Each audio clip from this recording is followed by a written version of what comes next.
GNR టీవీకి స్వాగతం. హైదరాబాద్ ఆబిడ్స్ లో గల సూర్యాలో complex Ambedkar educational trust office లో ప్రముఖ విశ్వకవి కల్చరల్ కమాండర్ మాస్టర్ జీ 75వ పుట్టినరోజు వేడుకలను ఘనంగా నిర్వహించడం కోసం అనేక మంది ప్రముఖులతో వివిధ సంఘాల స్వచ్ఛంద సేవా సంస్థల నిర్వాహకులతో మాస్టర్ జీ జన్మదిన వజ్రోత్సవ వేడుకల కమిటీ ఏర్పడింది.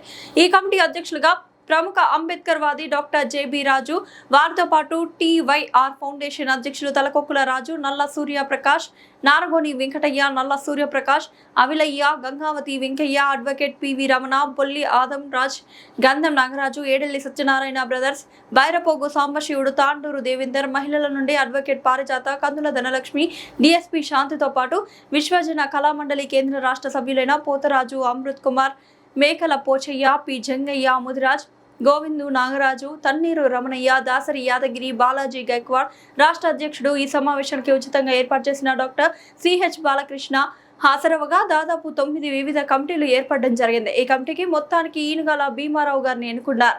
ఈ సమావేశం ప్రధాన ఉద్దేశం కేంద్ర రాష్ట్ర ప్రభుత్వాల వారు మాస్టర్ జీకి ఇవ్వవలసిన గౌరవాన్ని ఇవ్వాలని వివిధ సంఘాలు విజ్ఞప్తి చేయడంతో వచ్చే సెప్టెంబర్ 7వ తారీఖున జరగవలసిన మాస్టర్ జీ గారి 75వ పుట్టినరోజు వేడుకలను ఘనంగా నిర్వహించాలని తీర్మానించడం జరిగింది. ఉత్సవ కమిటీ ప్రధాన ప్రచార కమిటీ బాధ్యులుగా మీడియా మిత్రుడు GNR టీవీ వారిని ఎంపిక చేయడం జరిగింది. పోతరాజు నరసింహారాజు గారి వందన సమర్పణతో కార్యక్రమం ముగిసింది. ఈ తెలివి, మీ సహనం, మీ త్యాగం, మీ సాహసం లేకుంటే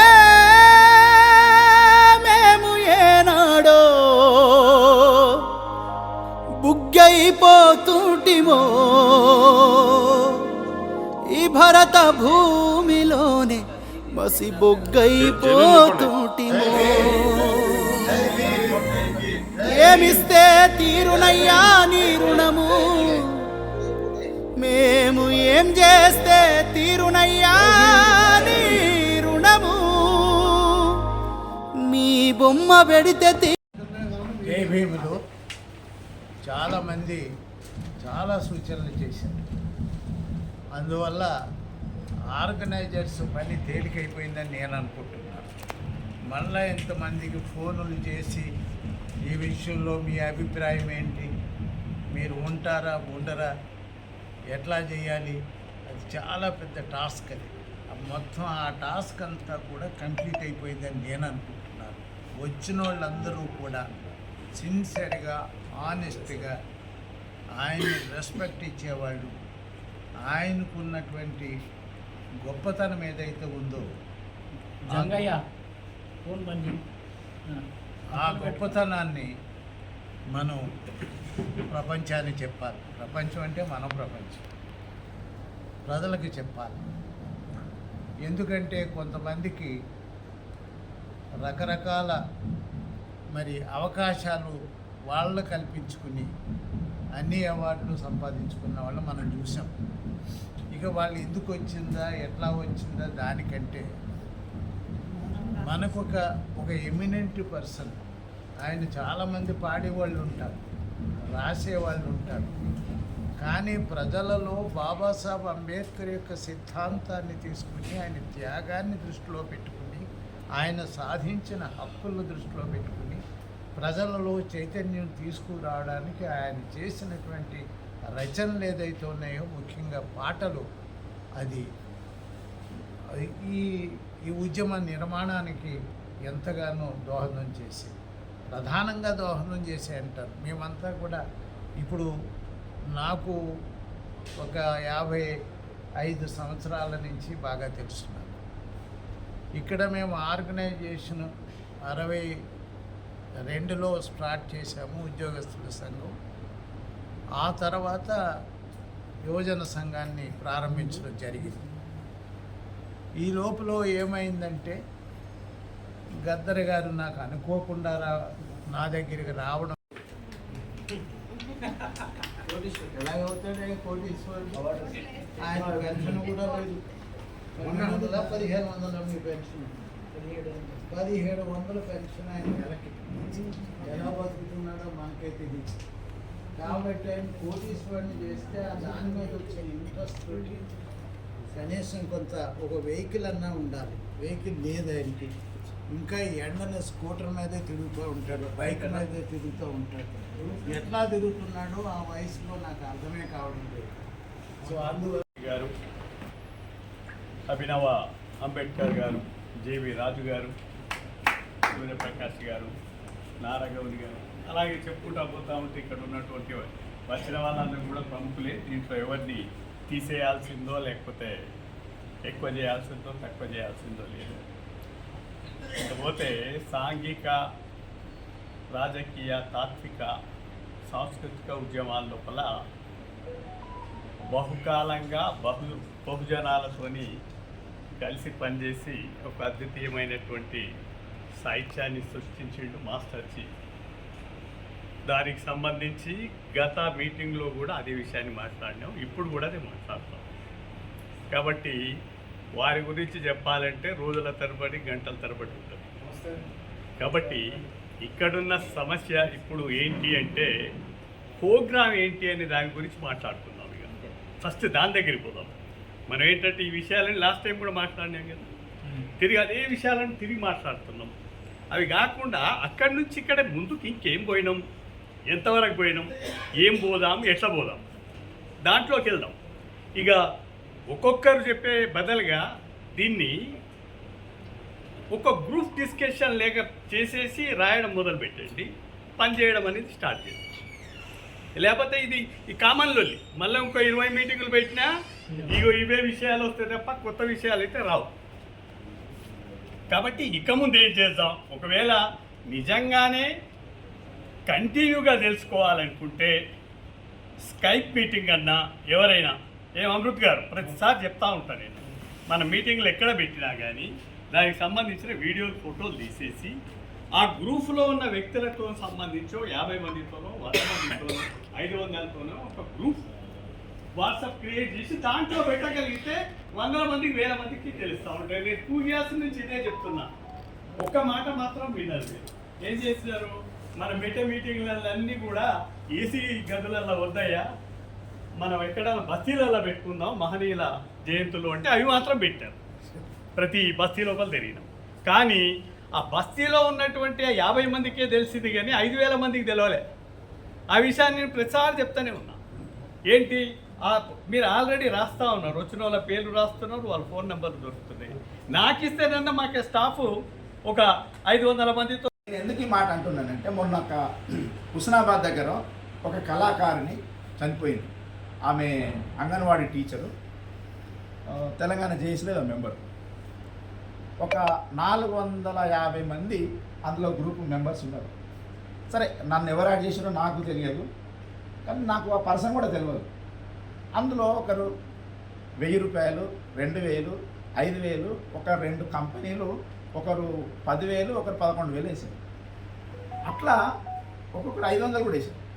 సో టోటల్గా నేను దాన్ని చూసి నాకు విషయమే తెలుసు కాబట్టి నాకు అందులో వ్యక్తిగతంగా తెలియదు, నన్ను యాడ్ చేసినప్పుడు తెలియదు. అయినా నేను దాంట్లో కొన్ని డబ్బులు నేను కొట్టి అందులో పెట్టాను.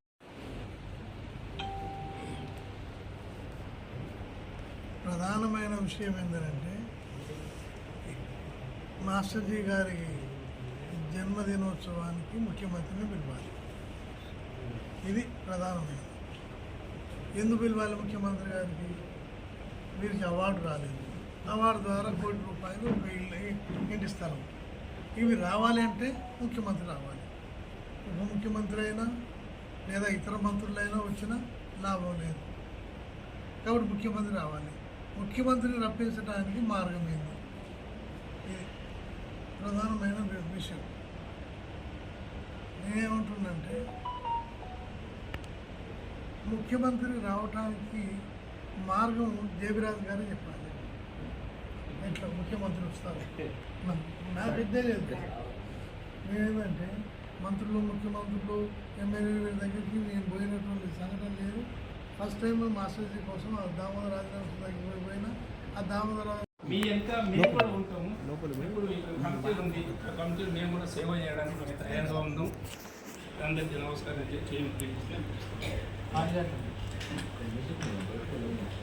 అందరికీ జైపీ.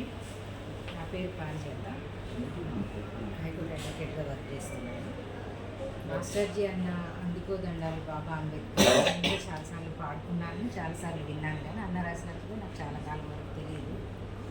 సో మనకి SC/ST అట్రాసిటీ యాక్ట్ వచ్చినప్పుడు చాలా బలంగా మన వాళ్ళు ఆ యొక్క ఫైట్ చేసినప్పుడు ఆ విషయాలను కత్తి పద్మారావు అన్న చాలా క్లియర్గా ఎక్స్ప్లెయిన్ చేస్తూ ఉంటారు. ఆ టైంలో ఎవడు రాశాడు ఇలాంటి పదజాలం అని చెప్పేసి చాలామంది కవులు పెట్టారు. అంత టైం వేస్ట్. సహజ సిద్ధంగా వచ్చేటువంటి ఒక స్వాభావికమైనటువంటి లక్షణం, ఆ లక్షణము మాస్టర్జీ గారికి ఉంది. అప్పుడు జరుగుతున్నటువంటి ఆ యుద్ధ వాతావరణం అంతట్లో కూడా మనకు యాక్ట్ రావడానికి కూడా ప్రధానంగా దోహదపడిన పాట ఏదన్నా ఉందంటే అందుకో దండాలు బాబా అంబేద్కర్ పాటనే. ఆ లైన్లో చూస్తే మనము అంబరాన ఉన్నట్టు సుక్కలు పురువంగా, సుక్కలు అనేది చాలా సాధారణమైన పల్లె భాష. అది మాస్టర్జీ గారు ఇంచుమించు నాకు 40 సంవత్సరాలు పరిచయం. అప్పుడు కూడా ఆయన ఏ స్థితిలో ఉన్నాడో ఇప్పటికి కూడా అదే స్థితిలో ఉన్నాడు. ఒక ఇల్లు కట్టింది లేదు, సంపాదించింది లేదు, కానీ అంబేద్కర్ ఆశయాలను మాత్రం ప్రచారం చేసుకుంటూ అయితే తిరుగుతున్నాడు. కానీ వాళ్ళ ఇంట్లో కూడా భార్య ఉంది, ఎంతో బాధపడుతుంది. అన్న మాకు ఇంత ఏమి ఉంటందుకు నిల్వ నీడ లేకుంటున్నది అంటే, అమ్మ కవులు అందరూ ఇంతే ఉంటారమ్మా, ఏ కవులు కూడా ఆశించరు, డబ్బు ఆశించరు, ఆస్తులు ఆశించరు, వాళ్ళు రాయలంలో బిజీగా ఉంటారమ్మా. పాట భాషణ మాస్టర్జీ గారికి ఈరోజు 75వ జన్మదిన శుభాకాంక్షలు తెలపడానికి సెప్టెంబర్ 7 తారీఖు రోజు తెలపడానికి ఒక కార్యక్రమాన్ని ఒక సెమినార్గా పెట్టుకొని మనందరం ఆయనకు ప్రపంచవ్యాప్తంగా ఆయన పాట విశ్వజన కళామండలనే కమిటీ కూడా పెట్టింది కూడా అదే విషయము. ఆ పాటని ఆయన ప్రపంచవ్యాప్తంగా పోయినా కానీ ఆయన దాన్ని రావాల్సిన రాబడి రాయల్టీ రాలేకపోయింది. అదేవిధంగా ఆయన చేసిన కృషి నేను చాలాసార్లు అన్నా, సార్ పేపర్ స్టేట్మెంట్ వస్తే బాగుంటుంది, కొన్ని కార్యక్రమం స్టేట్మెంట్ వస్తే చిన్న కొన్ని కూడా అవార్డ్స్ మంచి మంచి కార్యక్రమాలు అంటే మనం పేపర్ స్టేట్మెంట్ వాళ్ళం కాదు, ప్రజాసేవకులు, మనము అంబేద్కరిస్టులము, గురాన్ని కాదు, సోకుల మనిషిని కాదు అనే విషయం కూడా చాలాసార్లు ఇద్దరి మధ్యలో డిస్కషన్ కూడా నడిచింది. కాబట్టి ఈరోజు ఏంటంటే ఏది ఏమైనా కానీ అలాగే తెలంగాణ ఉద్యమకారుల జేఏసీలో ప్రధాన కార్యదర్శి మహిళ. నా పేరు కందుల ధనలక్ష్మి. అన్న విషయం మాస్టర్జీ అన్న నాకు 29 ఏళ్ళు అవుతుంది పరిచయము, కాకపోతే దగ్గర పరిచయం కాదు. అంటే మీటింగ్లలో అక్కడ ఒకే వేదిక పంచుకున్న వాళ్ళు గ్రామాలలో. అన్న గురించి అన్న పాట రాసిన విషయం కూడా తెలియదు, కానీ మేము ఆ పాట పాడేటోళ్ళం. సతీష్ మాదిగా కానీ మేరీ మాదిగా ఈ పాట పాడేటోళ్ళు. అందుకో దండాలు బాబా అంబేద్కర్ ఇది కానీ, మళ్ళా మన బాబు జగజీవనరావు పాట కూడా, ఈ పాట కూడా నేను అనుకున్నాను సతీష్ మాదిగానే రాసి అనుకున్నారు అన్న. ఈ పాట వాళ్ళే రాసి పాడుతున్నారు అనుకున్నా. ఒకరోజు మన బిఫోర్ 19 లలిత కళా తరుణంలో లలిత కళ అక్కడ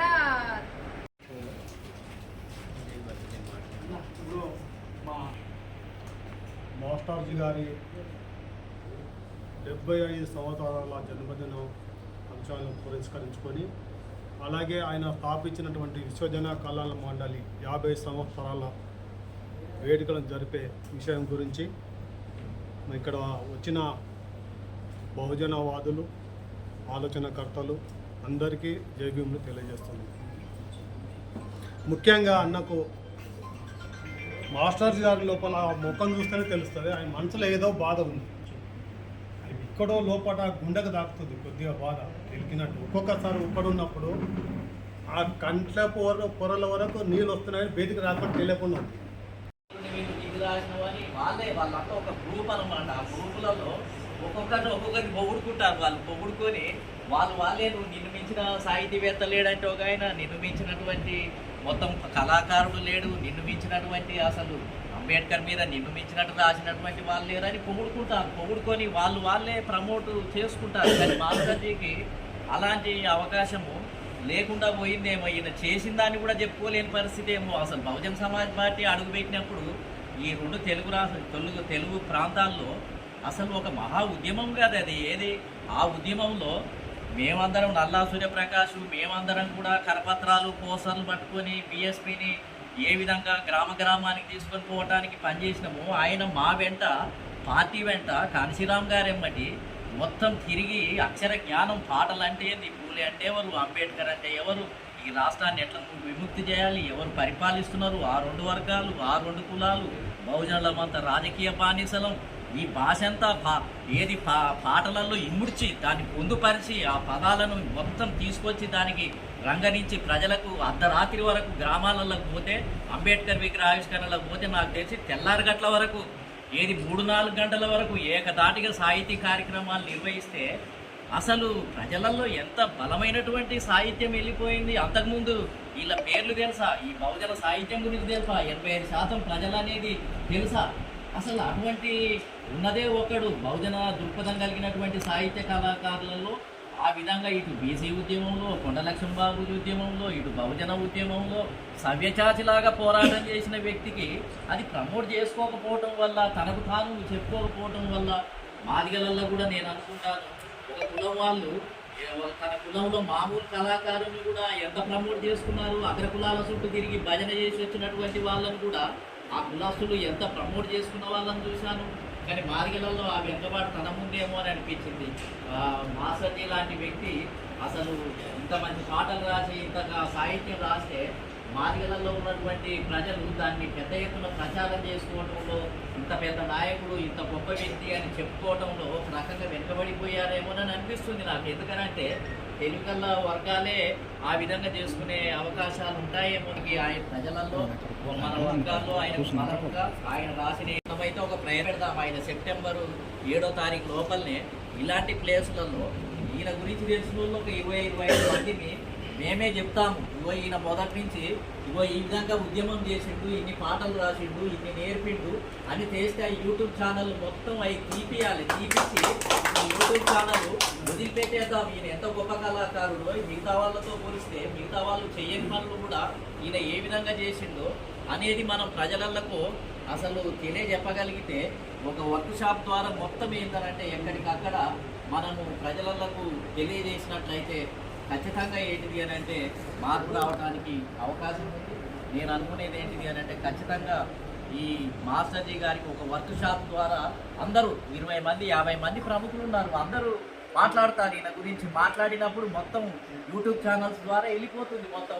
అప్పుడు ప్రజల దృష్టిని కూడా వెళ్ళిపోవడానికి అవకాశం ఉంది. ప్రభుత్వం గుర్తించదా అని మన చేతుల్లో లేదు. కానీ మిగతా ప్రయత్నాలు చేస్తూ కూడా వర్క్ షాప్ ద్వారా యూట్యూబ్ ఛానల్లోకి వెళ్ళిపోవాలి. ఈయన ఏ పాట రాసిందనే పేర్లతో సహా పాటతో సహా అవసరమైతే ఆ రోజు అన్ని రికార్డ్ చేయించి ప్రజలలోకి వెళ్ళిపోతుంది. ఇప్పుడు ఎంతోమంది చూశాం కదా, ఎంతోమంది రాసిన పాటలు ప్రజలలో వెళ్ళిపోయినాయి. వాళ్ళు ఒక పాట 2 పాటలు రాసే ఎంతో గొప్ప రచయితలుగా ఉన్నారు. ఈయన నేను అనుకుంటాను 20-30 పాటలు అద్భుతమైనటువంటి పాటలు ఉన్నాయి. ఈయన చరిత్ర ఉంది. అది యూట్యూబ్ ఛానల్ ద్వారా రికార్డ్ చేద్దాం, చేసి వదిలిపెట్టేద్దాం. తెలిస్తే అప్పుడు ప్రజలలోకి వెళ్ళిపోయి ఇంత మహానాయకుడు, ఇంత వ్యక్తి కూడా ఉన్నాడా అనేది తెలుసుకోవడానికి కూడా అవకాశం ఉంటుంది. కాబట్టి ఒక వర్క్ షాప్ ఏర్పాటు చేయండి. ఇలా గురించి తెలుసుకోవాలని 20 మందిని 30 మందితోటి విపులంగా మాట్లాడిపించి ప్రజలలో వదులుదాం. అవన్నీ ప్రభుత్వం దృష్టికి కూడా పోతాయి, ప్రజల దృష్టికి కూడా పోతాయి. కాదు అని అంటే మనం ఏం చేసేది లేదు. మన ప్రయత్నం అయితే గట్టిగా చేద్దాము అనేది నా ఉద్దేశం. మరి దాన్ని బట్టి మనం ముందుకు వెళ్దాము అని చెప్పి లేదు నాకు. కానీ సార్ యొక్క సిద్ధాంతాలు, ఆశయాలు, ఆయన చేసిన పోరాటాలు, ఆయన రచనలు అన్నీ నాకు ఆయన మీద ఆయన ఇంట్రెస్ట్గా ఆయన దగ్గర ఉండాలి, ఆయనతో పాటు ప్రయాణం చేయాలి. ఆయన అడుగుజాడలో మనం కొంత నాకు ఒక అదృష్టంగా భావించి కొంతమేరకు నా సమయంలో కేటాయించి ఆయనతో ప్రయాణం చేయాలని నేను సార్ గారి యొక్క దారిలో విశ్వజన కళా మండలి గారి సార్ ఏది తీసుకున్నా ఆ యొక్క కార్యక్రమంలో నా వంతుగా నా శక్తి మేరకు నాకున్న సమయంలో సార్ ఎంబడి ప్రయాణం చేస్తున్నాను. అయితే సార్ ముందుగా ఇక్కడ సార్ మాట్లాడినాక నేను మాట్లాడుతూనే అనుకున్నా, సార్ అక్కడ వేరే వాళ్ళకి అవకాశం ఇచ్చింది సార్. అయితే నా ఉద్దేశం ఏంటంటే సార్కు నేను గతంలో కూడా చెప్పిన ఈరోజు మరి గత మీటింగ్లో మనము కొన్ని రెజల్యూషన్స్ పాస్ చేసుకున్నాం. మరి వాటిలో ఏమేమి చేశామన్నది మనం మొదట చర్చించుకున్నారేమో అని అనుకుంటున్నాను, ఎందుకు లేట్గా వచ్చాను కాబట్టి అది ముఖ్య ఇంపార్టెంట్. ఇంకా వాటిలో ఏమన్నా కానివి ఏమన్నా అంటే ఇప్పుడు నుంచన్నా మనము స్టార్ట్ చేసి వాటిని చేసుకోవాలి. నేను వచ్చిన తర్వాత మాట్లాడిన దాన్ని బట్టి అప్డేట్ కావాలన్నది అన్న విషయం పైన చాలా డిస్కషన్లు అయినాయి.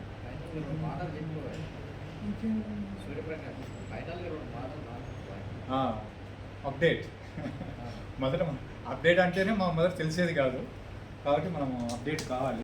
50 వసంతాలు ప్లస్ మాస్టర్జీ గారి యొక్క 75వ జన్మదినం ఒక సమావేశానికి పెద్దలందరూ వచ్చినందుకు హృదయపూర్వకంగా ధన్యవాదాలు చెప్తూ మరియు ఈరోజు ఈ యొక్క సమావేశాన్ని ఇంతటితో ముగియడం జరుగుతుంది. జై భీమ్.